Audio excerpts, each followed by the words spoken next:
So, I threw at you a ton of rock, expecting that you could catch it with a baseball glove. Okay. It's been heavy, but you've got the idea of receiving it. So now we're going to throw pebbles, okay? Start a new page in your notebook. And I'm just going to throw at you the chart, the roadmap of the ego, and what you have to integrate, what you have to bring back inside, okay? So this is the roadmap, the ego roadmap. I'll give it in order, but you can just jump to any part of it when you are actually doing the integration, because everything is intertwined, okay? The ego is not a list. It's a woven field of thought streams. 3 attachments: physical, emotional, and mental.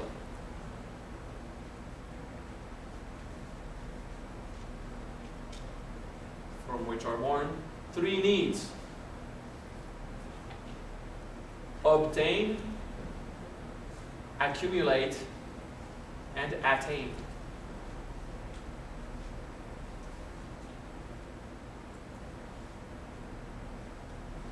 From which are born expectations, false hope, over certainty, and sheer egocentrism.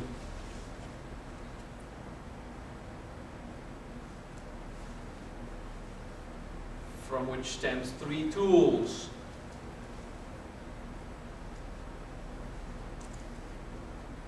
power, control, manipulation.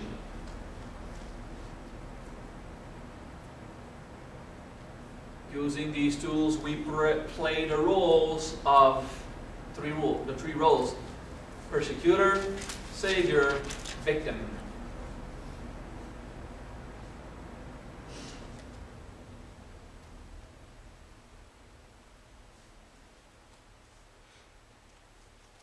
This is packing up or cementing 3 emotions. Emotions of abandonment, rejection, or guilt. Abandonment? Rejection, abandonment, rejection, guilt. But we deny all this, denials, through fear, shame, and pride. The most important aspect to grasp is emotions. You need to get back to the ability to feel your emotions. And if you can't do this, it's because of the 3 denials. So denials and emotions is very important. Pay attention to the base of the chart. And as you grow in experience, you elevate. You go higher. Until you can just look at a behavior and say, oh, this is an attachment. You start with the top. When you get this, and then it can flow down, is good. But sometimes you just don't. I'm not attached, I'm just telling you that you're wrong. Yeah, it's an attachment to my values. But I mean, sometimes you just don't get it. It's too subtle. So start with, what emotions are you feeling? And what do you have the impression of playing as a game? Which role? And if you can say, well, I'm playing the victim and I'm using manipulation to get there, it's good. So you play with this. And if it starts being too much for you, stop it. Because you will get wisdom. If you just sink into your emotion, you'll get wisdom. If you sink into the emotion and dissolve the denial that prevents you from seeing it, you'll get more wisdom. If you see the roles, you'll get more wisdom. If you see tools, you'll get more wisdom. But you're not bad at the art of integration if you can't immediately, in one breath, see 7 behaviors in a row. Okay? You're not bad. No one never taught us anything about that before. So it's okay if you didn't know. I didn't want to hurt you. I didn't know. You're right, you didn't know. You suffered, now you know. It's okay to have done it. Now stop doing it because it causes suffering. Don't stop doing something because it's bad. Stop doing it because it causes suffering. If something bad causes happiness, do it.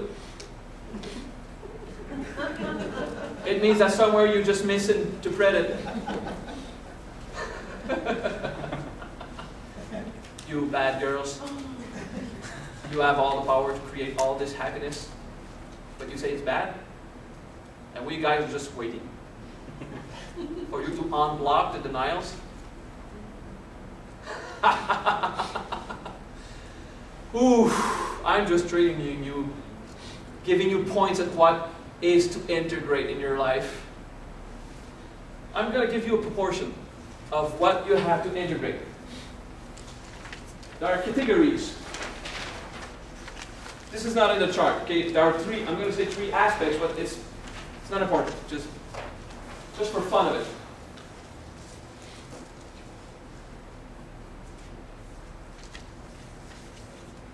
In the chart, let's say this is all you have to integrate in your experiences, all the problems you have in your life. Some relate to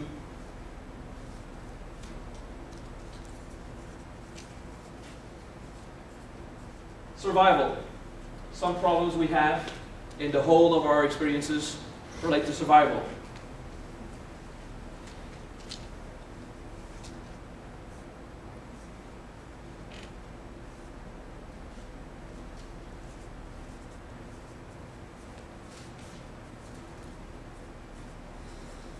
If you cannot read this, I wrote insignificant. Some are just insignificant.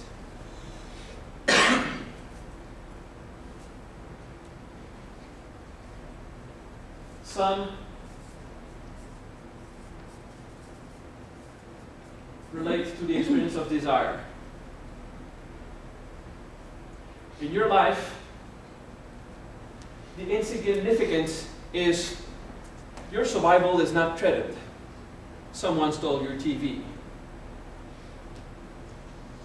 And you just stop dramatizing about it.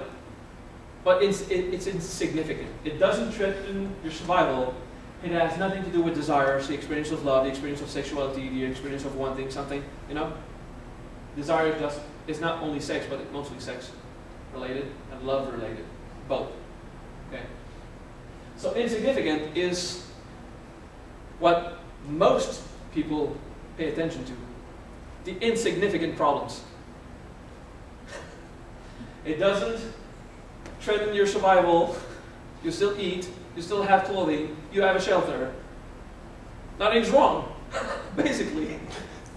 Except illusionary attachment to stuff you don't really need, except to entertain yourself with more luxury. What excess is comfort. Survival is, if I don't get this, I'm afraid I'm not going to be able to eat. Or job experience, for example. You know? You want to be able to provide to you. Desires is a wide area. So in all the problems we have, 1% is the insignificance.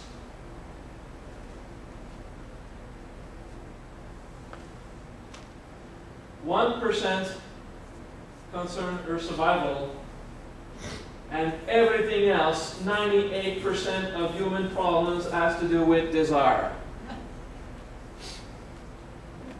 Sex, love, whatever you're ashamed of, you will got it. Alright?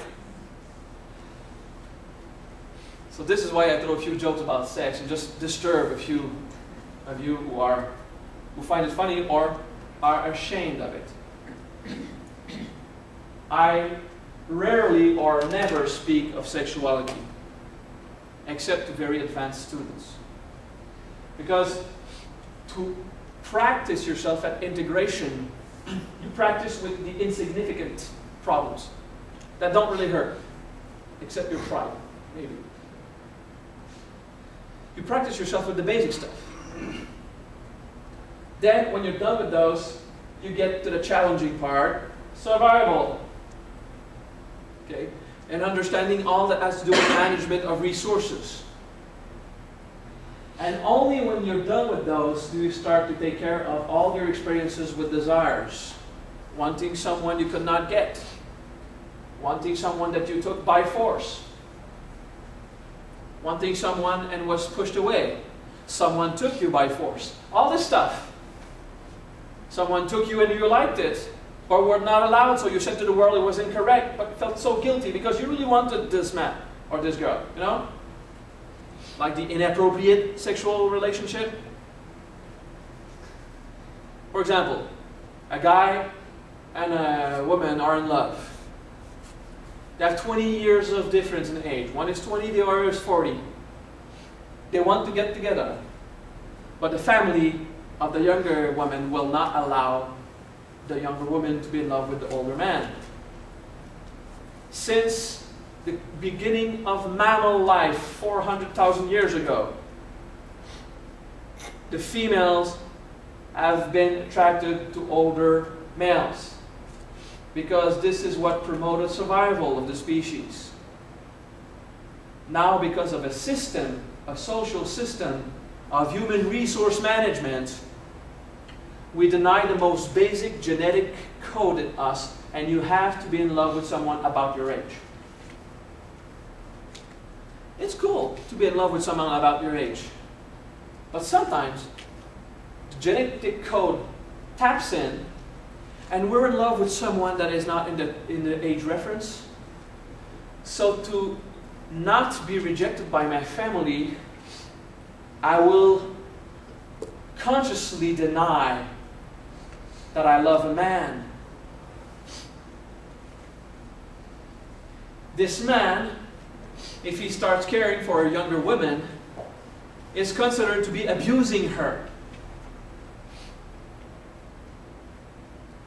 They don't know if their attraction is based on orgasm or affection, wanting to share love. You understand? So we have issues like that, that is completely acceptable to be free. It's the same thing that when you wanted to become a New Ager and the Christians chastised you. Okay? Same thing. It is normal to be born free. The rule to prevent abuse of children is essential. A man over that age cannot dig a woman under that age. Why do we have this rule? Because most of the time, a older man forcing a younger woman, that happens because this too is animal and it's in our genes. We do that. Men are genetically programmed to take younger women by force to ensure the survival of the species. And until there were regulations against that only a few hundred years ago, for 65,000 years, as we have been humans in Homo sapiens, we have been doing that to ensure the survival of the species. Today it's called rape. And that time it was not rape, it was just he's taking the woman so he can have a baby. It'll be good for the clan. Different tradition, different perception. So you see, in the concept of desire, there's a whole lot of stuff that we judge to be inappropriate. It's not necessarily appropriate for a man to take a woman by force. No way. But don't be too much in a hurry to judge that as evil. Just see, oh, this guy is still just an animal. He didn't evolve as someone with respect. But he's not bad. He's just how exactly God created him as a genetic beast. The beast in the Bible, that's it. The beast. The flesh of the body. Defeat the beast. Defeat the genetic code that for a while was essential for the survival of the species. Alright? That gives you a broader range. But usually the rule is compassion. The older dude would ask permission to the younger woman and wait to see if she is really aroused or not. And then they should be free to do whatever they want. But because most people are assholes anyway, we put rules. From that age, doesn't work. Thank you, we have rules. It's a good thing to have these rules. So that people that are not enlightened will be kept in a certain sense where they will not cause suffering. Now I refer to standing at a red light that I was speaking yesterday, or spitting right on the boardwalk instead of just respecting people and spitting in a place it won't disgust them. Okay? I'm just telling, are you respectful and compassionate in your actions? Considerate to all the others. What is the difference between liberty, freedom, and anarchy? Anarchy is do whatever you want, whenever you want, regardless of the consequence. Freedom is do whatever you want, whenever you want, without preventing the other to do the same. So you are free to do whatever you want, whenever you want. If you steal someone's garbage can, you prevent the other one, the original owner, to use it as a garbage can. You're relieving someone else's freedom, so you are not free, you're anarchist. If you need to throw your thing in a basket, you just ask permission to the other, can I throw this in your garbage can? And usually we don't get so fussy about that. You just throw it there, doesn't matter. But if you kill someone, because you want to be free to do whatever you want, I hate my boss, kill it. You prevent your boss from keeping the freedom of using his body to continue his incarnation. It is very disrespectful. Okay, so you understand the concept of anarchy and freedom is be compassionate. Then you don't need rules. If you're compassionate and considerate to what others will experience in that, you don't need to be burdened by rules. You can do just whatever you want, as long as you don't disturb anyone about it. But if you start playing this game, you'll be deemed a criminal in no time, even though you're just free to do whatever you want. Because if you don't kill, you don't lie to people, you don't steal anything of them, you have appropriate sexual relationships, you never intoxicate your body or cause the intoxication of someone else. I mean, if you have no interaction at all with others, they still have laws. That if they apply these laws on your behavior, your free behaviors, will deem you to be guilty of something. Because there are so many laws, like Napoleon said, no one is free from being hanged. We made the law in a way that everybody could become guilty of something if we need to pressure them. And all the justice systems in the world are based on the Napoleon approach. Because this is what gives the government a handle on anyone. Okay? There are footholds, loopholes everywhere that we try to profit from them, but the more you advance, the more you become encased in the system that can deem you guilty. But if you're not attached to your financial wealth, if you don't need the attention, if you're not attached to your mindset or values, and you're just acting with compassion, no one will ever be able to condemn you in any way. So detach from your goods and keep on having fun with your goods. Detach from your loved ones already. Mourn your family right now and keep having fun with them. This is very difficult. Of course, it's a goal to attain.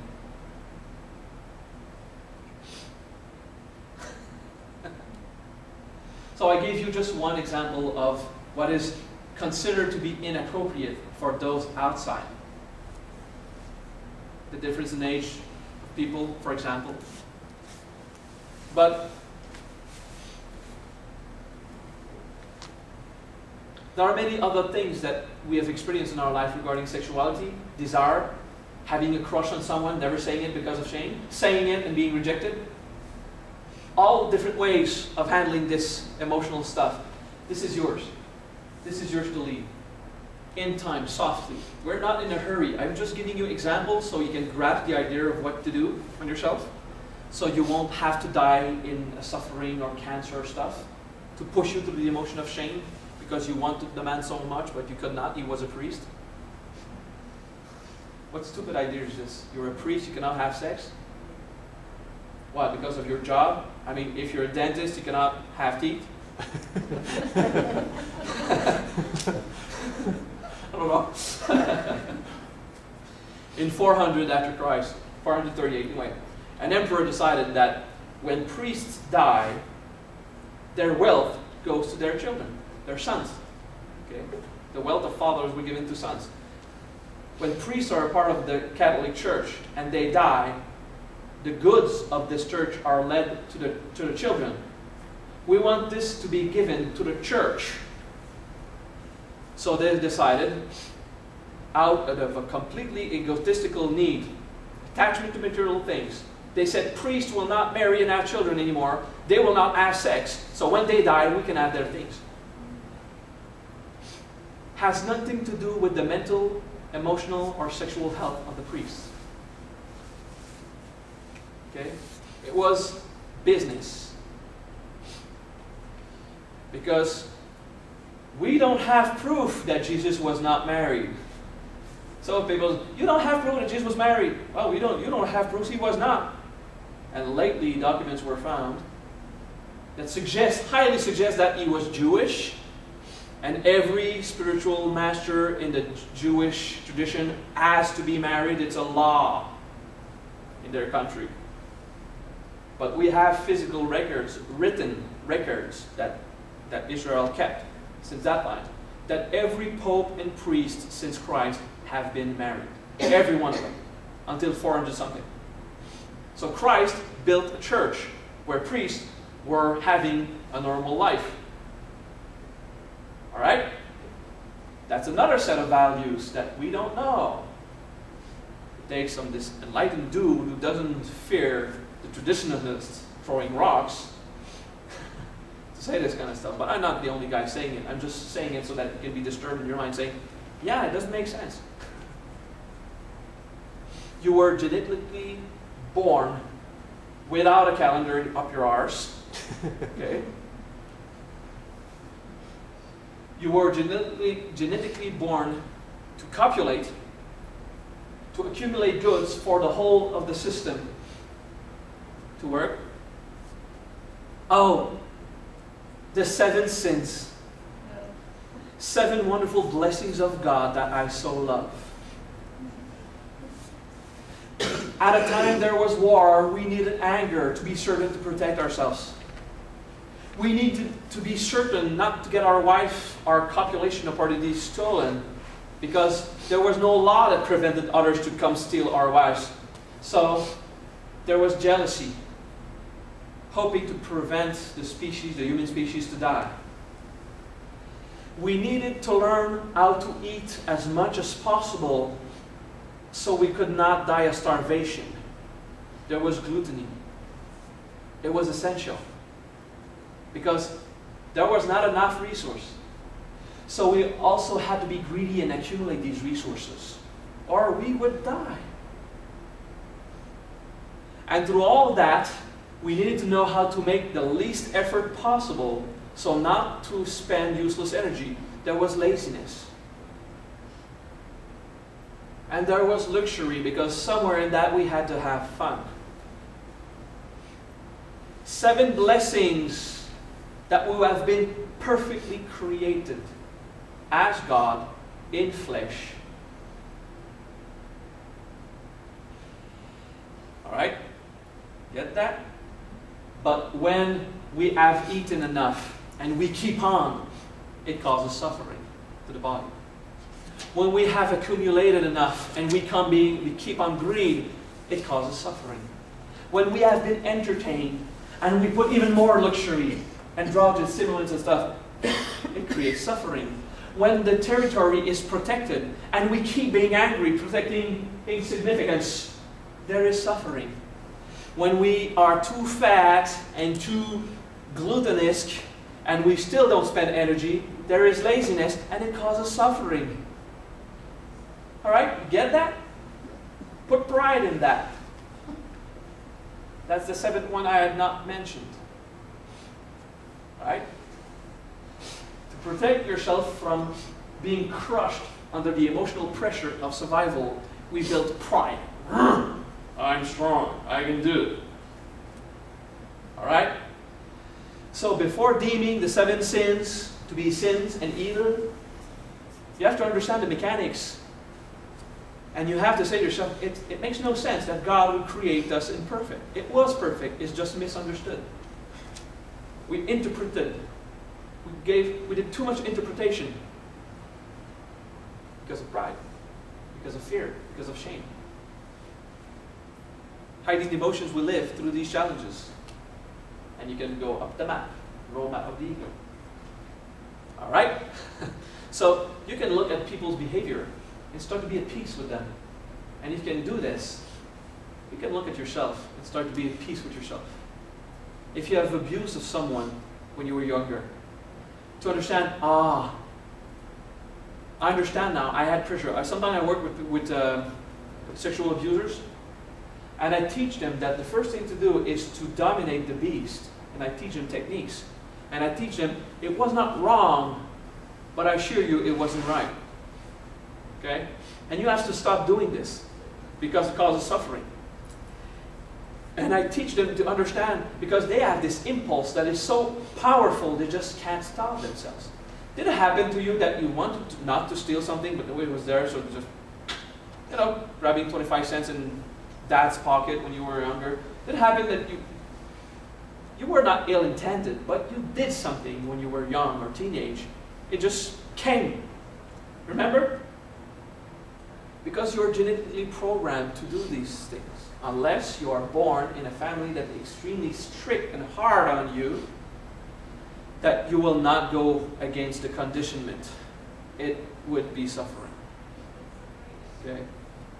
And I want to assure you, I am not declaring adequate what sexual abusers are doing. No way.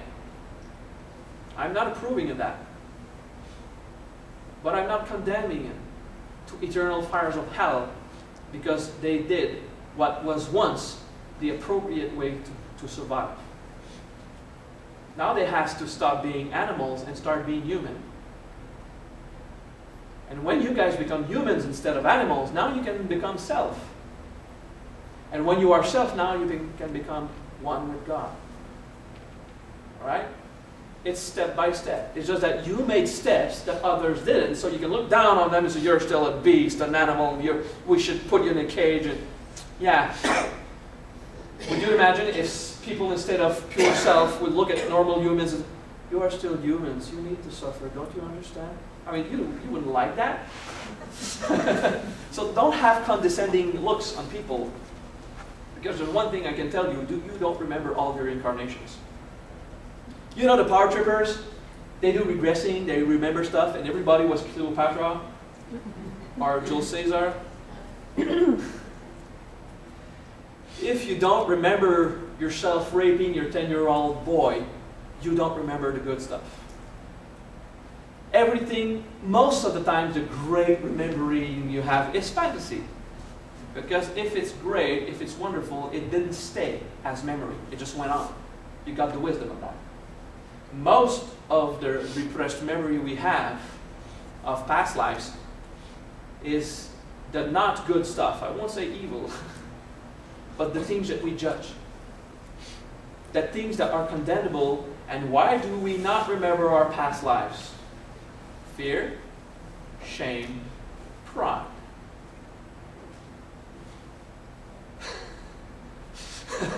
And I've got this guy in the back, been studying years with me. And he never once allowed himself to believe that there could be past lives. Until he got to the point that it just made so much sense. And I said once, I'm going to tell you something, and you tell me the first thing that comes. In a boat, in the Renaissance time, with all the those frou-frou and things, what do you call this in English? The decorations of the Renaissance clothing, anyway, around your neck, and okay, and he just went, yeah, ruffles, maybe, okay. I just don't know the English word, but it's probably that. And he just went, oh, I just got this terrible feeling of, yeah, nostalgia and happiness. That he got a feeling out of just saying something. Where I could have told him, having a pitchfork in a mine, he would have said, Yeah? Whatever. It didn't concern him. Okay? And you start to grasp his preferences here and the old nostalgia he has. Sometimes he walks by a boat and he remembers stuff, or the traveling idea, and, you know, remember, Simon? Yeah. It was good, eh? It was. Yes. But I don't play the past life thing. First of all, because scientifically, I cannot prove it. And theoretically, for philosophers who did not experience it, it could be just a collective consciousness that you tap into someone else's experience. It could. Let's say it is true. It is only the experiences of other people. But it just so happens that it's the experience of other humans at this coordinate. Same consciousness, different human. Because when you die, everything that you are dies. If you remember yourself doing a rape or a theft or a murder, the human that murdered, it died. It really is. It's not you. It's the human you were using at that time. Okay? But if you would remember the experiences that you have had as a soul in the past, you would judge yourself. I'm a murderer. I've done that in the past. No, this human died. It completely dissolved. Everything you are as a human dies. Okay? Physical body dies, not so long after the vital energy just flows away, and then you have the ghost, the emotional and intellectual, the ghost, waiting to dissolve as the same way the physical vital did, and then the emotional dissolve, and then the intellect dissolves, and then there's wisdom and experience, and this comes back. Okay? What you have gained in wisdom, you always keep. So some people are born and they already know what is supposed to be good and what is supposed to be bad, what will cause suffering and what will cause happiness. We get some of this stuff that we already know. Because what is experienced wisdom that you cannot teach? It's not intellect, it's not words. It's experience that is unworded. You keep that. Everything from all your incarnations. Right? But the human dies. A little parenthesis on ghosts. The more your mind is dense with pride, uncertainty, attachment to your right view, and the more your emotional is charged. Murderers, extremely dense in emotions, the ghosts of them just hang on. This is why when we see ghosts, most of the time it's not saints. It's, it's people more close to the beast, and they compacted a lot of emotions. But sometimes there are ghosts. They're not evil people. There was this young boy, I lived in an apartment, and each time I came in, this young 10-year-old boy that died 100 years ago or something, came to look if it was mother who was coming back. It wasn't, he came back. Each time for years and years, because this child at 10 years old was so missing his mom that it densified this abandonment to the point it would keep him sustained there for a while.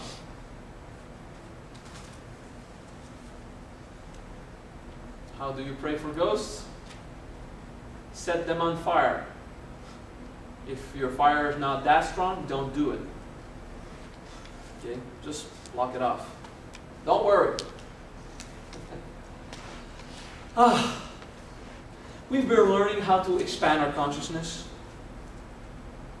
But now if you start being conscious of all this thing, why did you stop being conscious of all this thing? Why did you separate? Because if you become aware of all the suffering there is, it's going to be too hard to handle. It's going to influence you, it's going to affect you. Okay? So while you grow your experience and expand your consciousness, you don't want to be in a shopping mall feeling everyone's depression, everyone's need to acquire objects. You don't want to be there and be affected. Right? So you need to build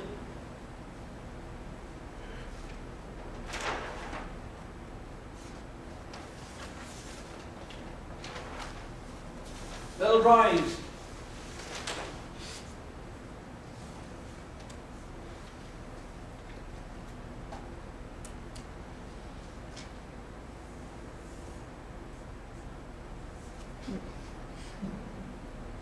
You, happy.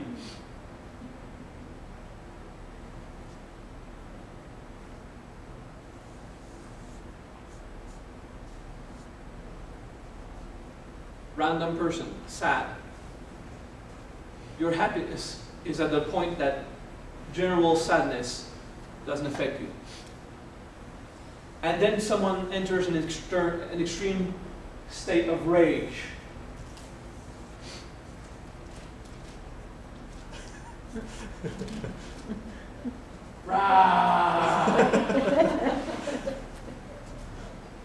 Everyone radiates. He's, instead of empowerment, radiates waves that crush on you. Get that? So you need to grow your happiness.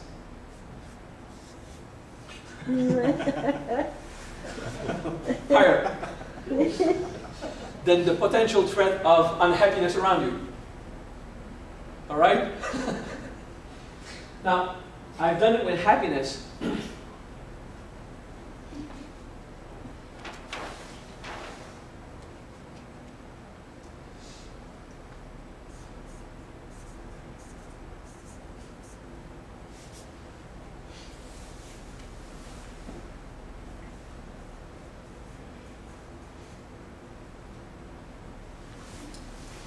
Consciousness is a fluid. It flows. And we have a bubble here. Okay? So a small packet of energy somewhere in between happiness and not happiness. I just didn't know what to call it.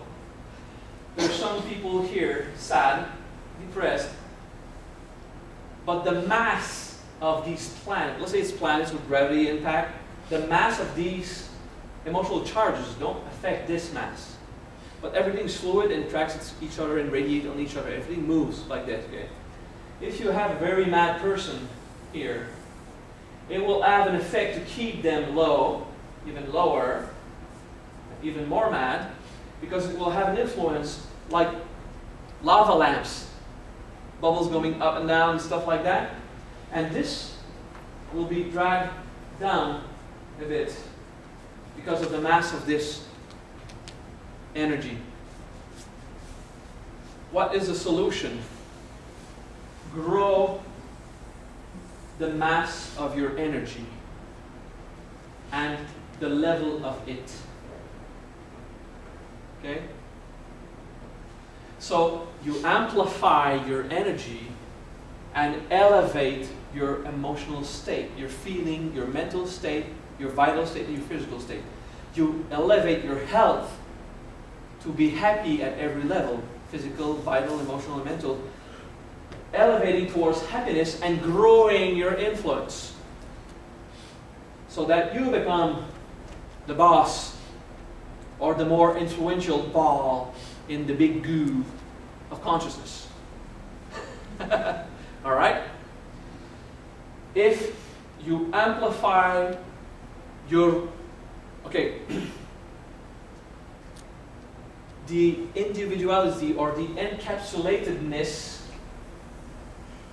or the shield, the mask, the area, or the capsule is thick. Okay?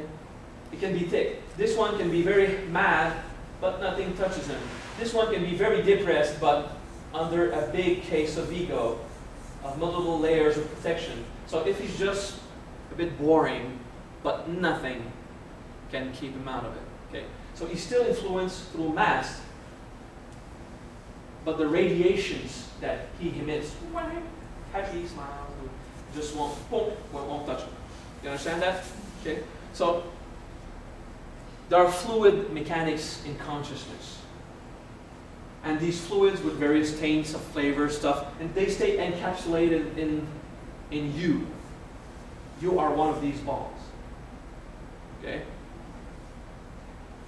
So what you want to do is elevate. Okay? Expand.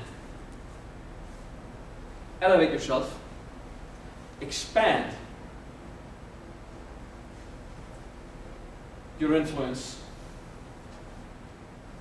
If you hide in a shell too much, you won't be influenced by the negative energy around you, but you will not be influenced by the positive energy around you also. So you grow a shell that stays flexible, like skin. At start, the skin of a baby is strong enough but flexible enough, and then you get used to more exercise in life. Makes your skin a bit thicker but more flexible, and you just roam around like that, okay? So don't remember all of this by heart or by mind, okay? But just get the principle that what you want to become is enlightened. Here, immense. Okay? Until you get there, you have to grow yourself in power, in attitude, in capacity. If the people down here learn the techniques to grow in power, they will just sink to the bottom and die. Because their attitude is, I am extremely powerful, but we end up manifesting what we set our mind on. I'm extremely powerful, and I declare that the world is crap, and his world becomes crap, and he has to suffer it because of the attitude. So, about in the middle of the chart, somewhere in between happiness and suffering, I'm going to call it suffering instead of not happy. You are somewhere in between there. And what you want to do is say, okay, there is suffering. I cannot avoid it, and it does influence me. But I want suffering to become something insignificant compared to my experience of happiness. So there are energies in the universe that we can start to use. Okay? Does this make sense? The fluids of consciousness flowing and influencing others, and like the lava lamp thing? Okay.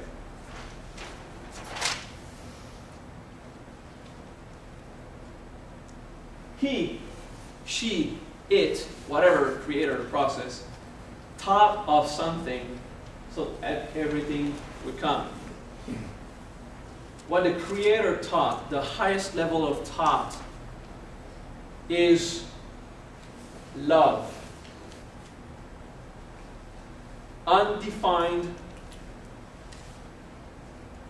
and unconditional. A lot of people speak of unconditional love, but you better be here at 10 o'clock. When you get to the point of unconditional, I'm going to love you whatever. It doesn't mean to endure an asshole. That's not the way to do it. Unconditional love is an ego way of saying, I pretend not to be in state of denial.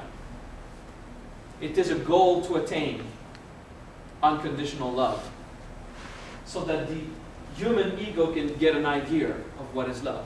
But when you want to enlighten or at least awaken, you need to get to a higher experience of love, which is undefined love.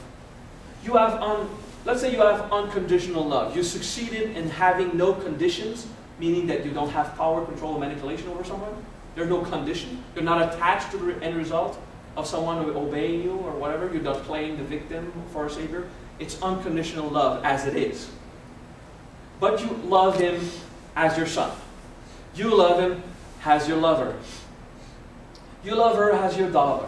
You love her as that. So it is defined love.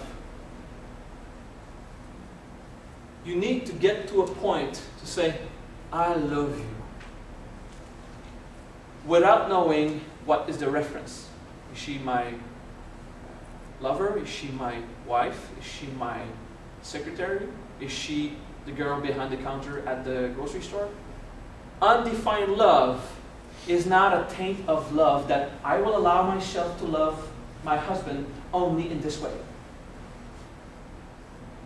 I will love my child like a mother loves a son. So you will never love your son like God loves, without definition. You'll never consider it to be just the most wonderful thing. You'll not be friends. Sometimes it's fun because mothers become friends with their children. It happens. It's good, eh? So you succeeded in not encasing, obey your mother. So you cannot be friends. Because you're encasing, defining the type of love, either it's without condition, is limited to this range, with this person. Okay? So you need to get to the point of undefined love. I don't care what type of relationship we handle, I love you. I wouldn't be here. We can become friends. We can become lovers if we are in a compassionate, respectful state that I have a wife and I love her. Don't get any funny ideas. I'm just teasing. You need to get to the point where love doesn't have to be defined. You need to get to the point where you don't really know how it's done. It's just love. Okay? What time is it? Food. So you will be here in about 10 minutes. So. Okay. I'm introducing this afternoon's teachings. We will look at the various ways that the creation happened. Let's say the Creator has a thought. It wants something to be created, but this thing that is created must not just fly away and burst out. It needs to have a thought that I'm creating you this way, so I'm giving you a structure and a certain strength so that other creations I did won't destroy you. You know? So there's the concept. Don't write anything of this because we're going to review it. But the first thought of God is the steadfastness, the solidity, the being present, the attitude of being grounded, down to earth. This is the first thought. But then, and then you have stuff created. But then, stuff created doesn't influence the others, and we're fluid. So then there's the concept of influence. We have radiation, light waves. And everyone, even mentally and psychologically, everyone has an influence on everyone else. So we are what we are in a steadfast, self-contained matter, like the earth. But we also radiate on others, like the sun, for example, like fire. Okay? So now that we have a form, and we can radiate on others, and allow ourselves to be radiated on, and if I have more solidity than the impact of the outside radiation, I won't break. And if there is more radiation from the outside, then my ability to stay solid, I'll just accept it or break under the weight. Okay? So it's still fluids and mechanics and laws of nature. But it's not physical earth, physical water flowing into it, doing the erosion. It's thought processes of wanting to keep my shape, wanting to influence the shape of the other. Okay? It's thought instead of matter. Okay? I just named 2, and there are 5 of these pure thoughts. Okay? Then there's a thought of all this radiance and steadfastness, containedness has to be somewhere, so there's a space. And in all this movement in this space, there has to be coherence. Coherence is the 4th one. And now that everything is coherent, stuff is created and coherent with one another, and they make sense, now movement is allowed. Everything moves in there. Okay? You don't have to remind yourself to remember everything I just told you. I have just transmitted you thought forms so that you can be affected by it. I'm radiating on you. Okay? And you are like transcending, trying to keep up. I'm pulling your consciousness at a higher level that you've considered so far, so everybody here is just like, Don't try to remember everything. Watch the video 100 times. When you come back, we're going to speak of 5 elements of creations, which are not the 5 elements like earth, fire, water, air, and heavens. Okay? It's different. It's the 5 pure thought forms of self. Alright?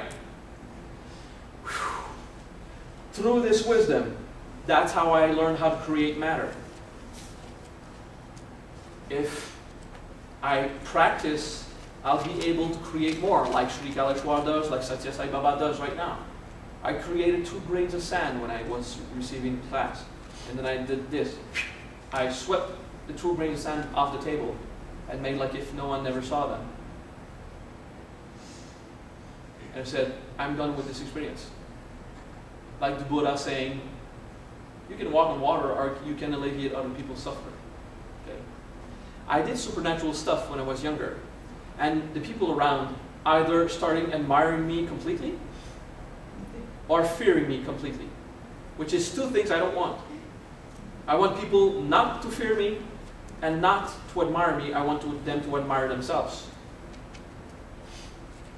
and not to fear themselves also. Okay? So, some of you guys have been around, seeing supernatural stuff. Now we're getting into the supernatural thing as we advance. Now you're aware of consciousness. We want to learn how we create this, how we do advance in that. Okay? It's fun. Now you know there's consciousness, that we have an influence beyond our body through transmigration and the experience that we've done. So now you can consider, if I gather a sufficient mass of consciousness, I'll be able to take an intellectual thought form and manifest an emotion that will affect the chi, and then you project. In your mind you see something and you project, oh, I feel the energy. It's just that the physical world is 1,000 times denser than the intellectual thoughts.